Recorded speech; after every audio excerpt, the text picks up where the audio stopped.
Usai Wakil Wali Kota Surabaya Armuji bersiteru dengan pemilik perusahaan UD Sentosa Steel, kini Wakil Menteri Tenaga Kerja Immanuel Ebenezer yang dibuat geram oleh pengusaha asal Surabaya, Jan Wadiada. Aneh, kok ini nggak ada kesini? Ini kesini gimana sih?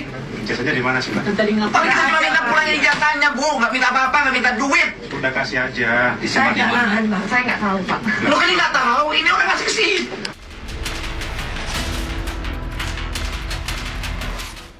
Meski sudah mendatangi gudang dan bertemu langsung dengan pemilik perusahaan, 30 ijazah milik mantan karyawan tak kunjung diberikan.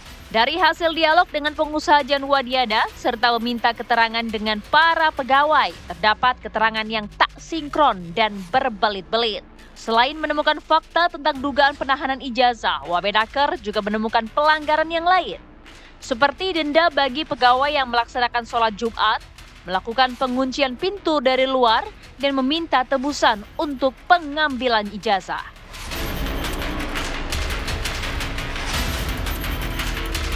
Sebelumnya, Komisi D DPRD Surabaya menggelar rapat dengar pendapat terkait kasus penahanan ijazah karyawan oleh UD Sentosa Steel.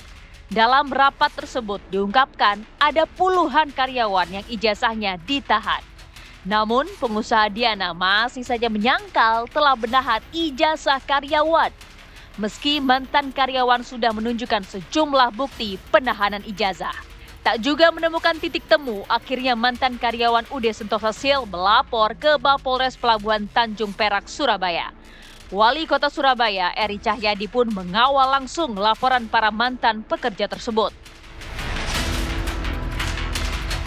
Saya memberikan support kepada seluruh pekerja yang bekerja di Surabaya ya, yang terkait dengan apakah itu haknya mereka diambil atau merasa tidak adil dengan haknya mereka, maka salah satunya adalah ijazah. Mereka melaporkan terkait dengan ijazah yang ditahan ataupun hal lainnya. Ternyata ada teman yang kemarin itu teman-teman menggunakan Krisnu dan partner ya. Ada lagi yang teman-teman yang melaporkannya lewat ASR, Aliansi Advokat Surabaya Raya. Ya, saya minta juga lapor, sehingga Surabaya gak gaduh. Tapi sing salah ya kudu seleh.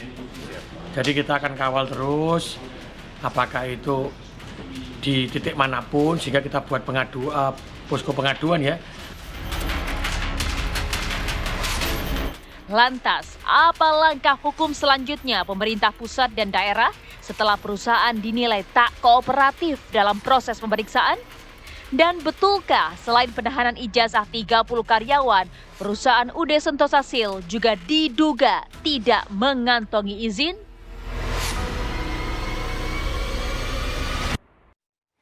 Ya, setelah Wakil Wali Kota Surabaya, ini nampaknya Wamenaker juga dibuat geram pemirsa dengan pemilik usaha UD Sentosa Steel asal Surabaya, Jawa Timur. Begitu karena kita ketahui beberapa waktu lalu, mungkin videonya juga sudah viral di berbagai media, begitu bahwa Wamenaker didampingi oleh sejumlah pihak ini sudah datang langsung mencoba untuk dialog, tetapi tidak juga membuat bahwa 31 ijazah yang kemudian ini ditahan, informasinya ini dikembalikan begitu ya. Nampak ada ketidaksinkronan begitu informasi antara pemilik usaha dan juga karyawan-karyawan yang sudah ditemui begitu. Lantas seperti apa langkah hukum dari pihak pemerintah pusat maupun juga pemerintah daerah? Kita akan langsung bahas di Apa Kabar Indonesia Malam dengan sejumlah narasumber yang sudah hadir pemirsa. Kita akan langsung sapa Wakil Menteri Ketenagakerjaan Republik Indonesia Bang Immanuel Ebenezer. Terima kasih sudah hadir Bang Noel. Ya Mbak, makasih sama-sama atas undangannya. Baik, kita juga tersambung dengan Wakil Wali Kota Surabaya, Pak Armuji melalui sambungan Zoom. Selamat malam, Pak Armuji. Pak Armuji, sudah bisa dengar suara di studio? Baik. Kita nanti akan tentunya berbincang juga dengan Wakil Wali Kota Surabaya, tapi juga hadir melalui sambungan Zoom Kepala Dinas Ketenagakerjaan Provinsi Jawa Timur, Pak Sigit Prianto. Selamat malam, Pak Sigit. Malam. Mbak Tiara, Baik, terima kasih sehat atas waktunya semuanya. di Suaranya kecil Apa ini. Kabar Indonesia Malam. Kita Suaranya kecil. Baik, mungkin nanti bisa diperbaiki terlebih dahulu agar terdengar lebih jelas begitu ya oleh tim kami. Kita ke Bang Noel terlebih dahulu. Bang Noel sudah banyak sekali videonya. Bang Noel mengatakan bahwa nampaknya ada dugaan pelanggaran begitu ya. Iya. Dan juga ada hal-hal yang janggal. Bang Noel mengatakan seperti itu. Sebenarnya temuan dari kunjungan ke Jawa Timur kemarin, ke Surabaya, khususnya ke gudang dari UD Sentosa Sil ini kemarin seperti apa Bang Noel? Ya, pertama kedatangan kita kan coba kita cek ya kejadiannya sebenarnya apa ya, jangan sampai kita pemerintah malah mendapatkan laporan-laporan yang basisnya hoax kan. Ternyata kan tidak, makanya kita hadirkan kawan-kawan yang ijazah ditahan itu. Gitu. Nah, yang membuat kita kesal dan geram itu pertama si Budiana ini tidak mengakui bahwa ijazah itu ditahan. Kedua, dia tidak mengakui bahwa yang ditahan ini karyawannya. Tidak mengakui 31-nya tidak ada satupun yang diakui. Nggak ada yang diakuin. Bahkan mantan HRD-nya itu Mbak Putri itu pekerja di situ juga tidak diakui bahwa dia kerja di situ. Bayangin ijazahnya nggak diakuin. Kedua karyawannya tidak diakui. Bahkan dia kong kali kong tuh dengan keponakan tuh namanya Veronica. Nah, yang gantiin Mbak Putri itu waktu HRD sekarang namanya Veronica. Veronica itu bahkan dianggap bahwa sudah resign, ternyata masih kerja. Dan waktu kita bilang, loh itu masih kerja, itu tidak Pak, katanya bermain. Loh ini perusahaan memang tempat bermain. Nah itu yang membuat kita makin ngeliat, oh ini ada hal yang janggal. Berarti emang orang ini ya menurut saya ya kurang ajar sekali. Sampai tingkat di tempat itu kan kita diskusi sebelum kita diskusi di situ kan kita tanya juga, Bu di sini di mana tempat rapat, kantornya? Oh nggak ada Pak di sini. Tempat diskusi nggak ada, tempat meeting nggak ada, kantor nggak ada. Jadi pure hanya gudang aja? Iya gudang aja, ternyata enggak kan kita naik ke atas. Saya bilang tim saya naik ke atas coba cek. Ternyata ada kantornya, ada tempat meetingnya. Jadi banyak sekali kebohongan-kebohongan yang ditutupi oleh Bu Diana ini. Tapi saya nggak ngerti kepentingannya apa. Itu dia, kalaupun harus kita berpikir ke sana begitu ya Bang Noel ya. Kebohongan-kebohongan, kemudian juga kejanggalan-kejanggalan. Kalau dari Bang Noel sendiri menduganya ke arah mana sebenarnya? Dugaan itu kan bebas-bebas aja. Mungkin ini banyak sekali orang yang ditahan ijazahnya. Kedua, perilaku-perilaku yang menyimpang. Misalnya salah satunya sholat Jumat. Kalau orang sholat Jumat itu dipotong gajinya. Kedua, ada laporan juga kawan-kawan itu yang pekerja itu dikurung di gudang, nggak boleh kemana-mana. Kemudian ya banyak hal yang lain. Sampai sangat ekstrim ya. Jangan-jangan spare part ini spare part ilegal. Itu dugaan ya, tapi kan itu domainnya aparat penegak hukum. Saat diskusi kemarin kita di ruang meeting itu alot sekali ya. Sampai kita minta, Bu tolonglah pulangin ijazah itu. Saya nggak minta duit, saya nggak minta apa-apa.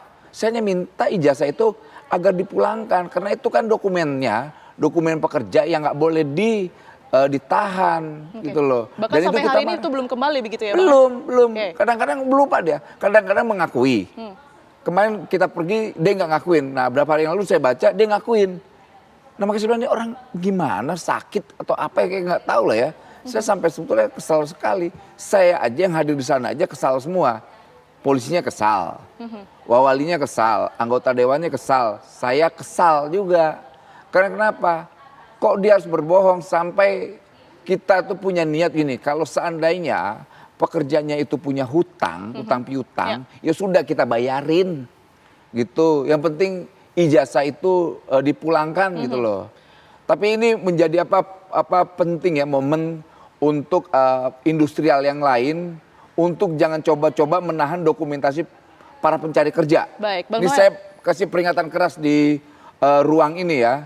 Industrial jangan coba-coba menahan yang namanya dokumentasi pencari kerja. Oke, kita nanti Kami akan pidanain. Baik, tentu nanti kita akan ke sana ya, ke aturan-aturan tersebut Bang Noel. Tapi apa indikasi yang menyebutkan mungkin pandangan Bang Noel bahwa memang pemilik usaha atas nama Diana ini berbohong begitu? Bukti apa yang kemudian sudah dikantongi oleh Ada kan, dokumentasi ada lewat visual, apa semua ada semua.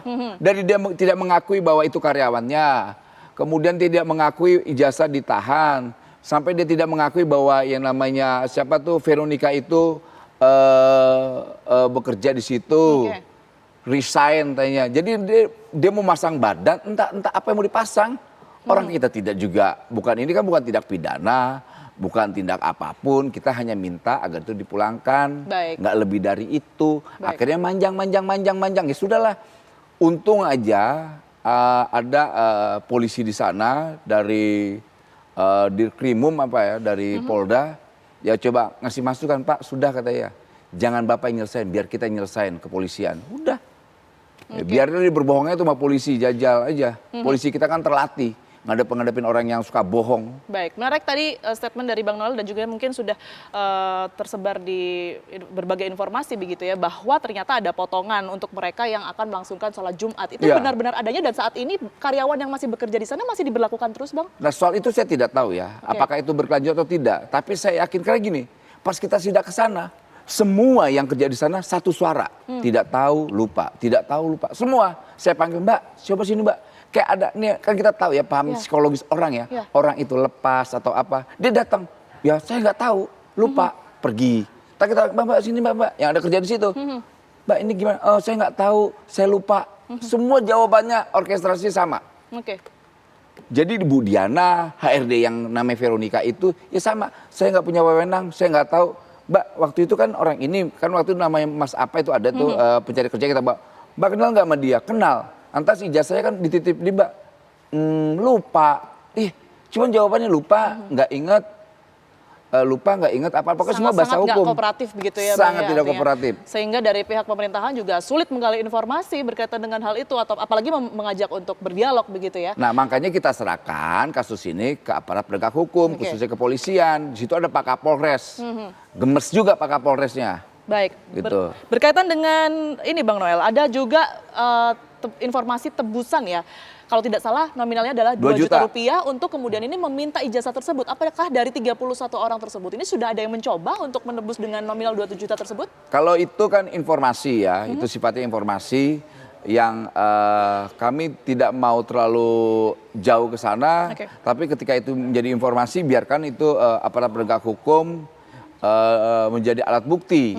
Karena yang di lapangan kita lihat, pokoknya banyak kejanggalan, bohong gitu aja. Sebenarnya bisa jadi alat itu ya, kalau apa ya namanya ya, menghalang-halangi proses penyidikan atau apa kayak gitu-gitulah. Karena nggak korporatif gitu.